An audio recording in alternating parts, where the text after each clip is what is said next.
Hey guys, welcome back to my channel. I just wanted to give you guys an update because I had an appointment for my annual with my OBGYN, and she said a couple things that were interesting, kind of good information, and so I wanted to share those with you. First of all, I told her about my ectopic, and by the time I had my appointment, I was about 6 weeks out from my methotrexate shot that ended the ectopic pregnancy, and about 4 weeks, a little under 4 weeks since my HCG had gone down to 0. So I was talking to her about my HCG levels, and she said, what's the highest level that it got to? And I told her low 70s, and she thought that was really good news, because she thought that if your HCG was lower, there's a better chance that you don't have damage to your tube, and your tube is going to be, will recover and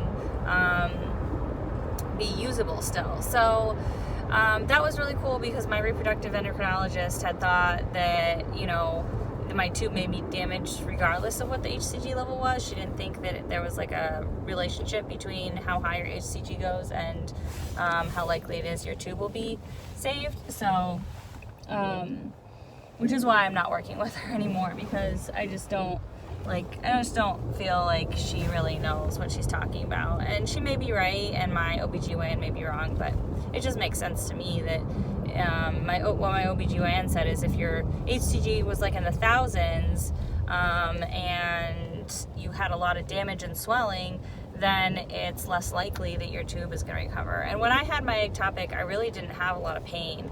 I wasn't in like excruciating pain or anything. So what she said is if your HCG is too high and your tube is damaged, even if they treat with methotrexate and they don't remove the tube, then it still may never recover. So she was optimistic that my tube will recover, and so that was good.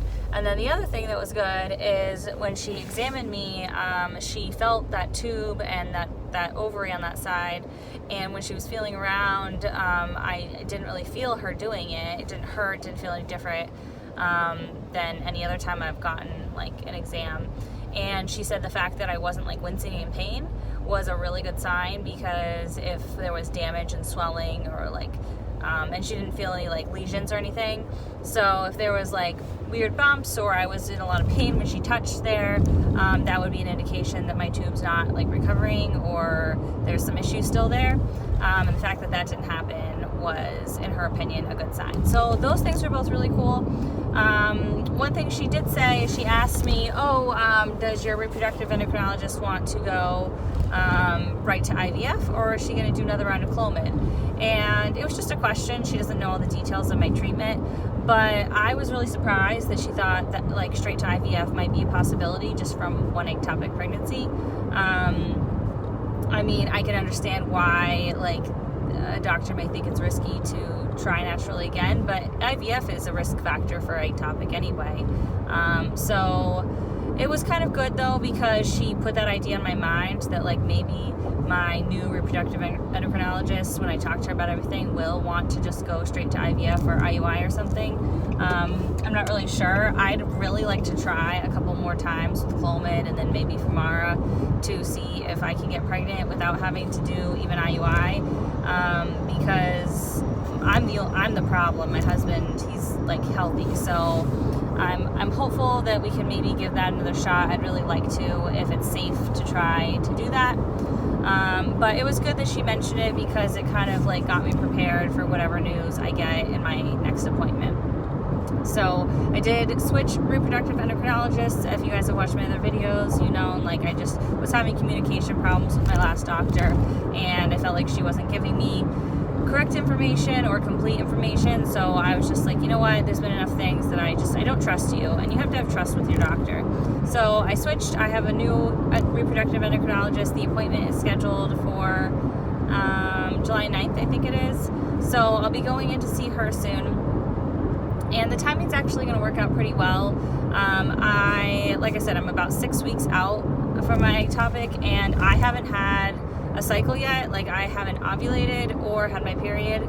I had a little bit of bleeding when my HCG went down to 0, but that wasn't like because I had ovulated. That's because that was like kind of the me miscarrying. It wasn't like a full miscarriage because an ectopic just gets absorbed back into your body, but your lining of your uterus had built it, does like build up a little bit. So that's what that bleeding was, I think.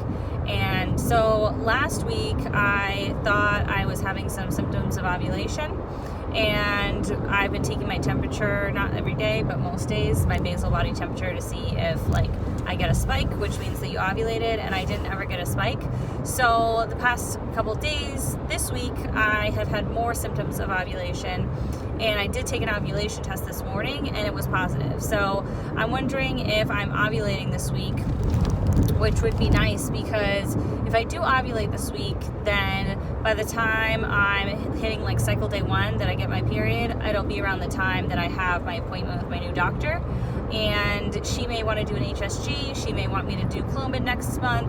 Like, I don't know exactly what she's going to recommend, but if I'm going to see her around cycle day 1, she can do like baseline testing and whatever she wants to do for this next cycle. So I'm really hoping that I am ovulating, and around the time that I see her, I'll be getting my period, and that way we're like really on good timing to get things started. If not, if it doesn't work out that way, it's fine. If I don't ovulate at all, fine, whatever, we'll deal with it. But it would be kind of nice if that worked out that way. So we'll see what happens. What else did I want to say? There was something else that I was thinking of.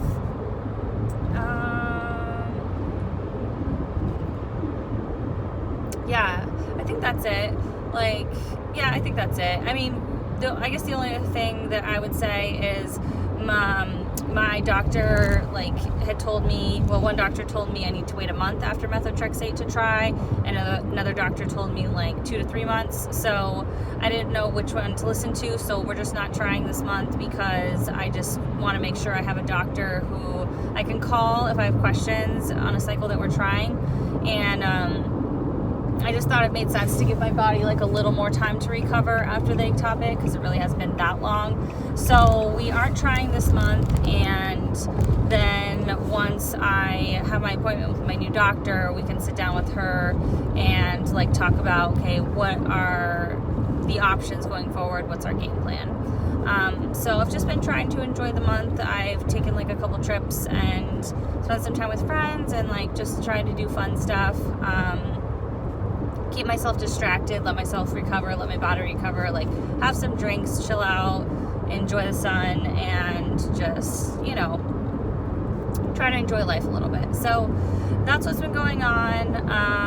I am hopeful that my tube is recovering. I really hope that's the case, because last time I talked to my reproductive endocrinologist, who I'm not going to see anymore, she said that if it doesn't recover, then I will probably have to have surgery to get it removed anyway, even though I didn't have to have surgery to treat the ectopic originally.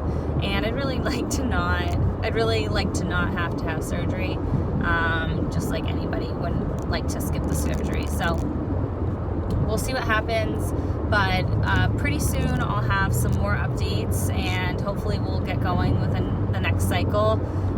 It's always exciting when there's a cycle coming up where there's actually a chance of getting pregnant. There's been so many cycles over our TTC journey where we couldn't try, or we didn't try for whatever reason. And so knowing you have to skip months is tough, and that you're missing out on a chance. So hopefully this upcoming month, it will be a month that we can actually try and have a possibility of getting pregnant, because I'm feeling good about it. I don't know why, I'm just feeling good. And even though I had an ectopic pregnancy, the fact that I got pregnant at all is a good sign, and I'm hoping it won't be a repeat of the same issue, but I'll be able to get pregnant again. And so we'll see. But I hope you guys are having a good week. If you have any questions about any of the stuff I talked about, then please leave it in the comments below. I always try to respond to everybody's comments as best I can. Sometimes it takes me a few days to get back to you, but I do respond to almost every comment. And if you're not already subscribed and you want to follow along with my infertility journey, trying to conceive, then hit the subscribe button. I'd love to have you as a subscriber. And if you like the video, please give it a thumbs up, and I will talk to you guys soon. Bye.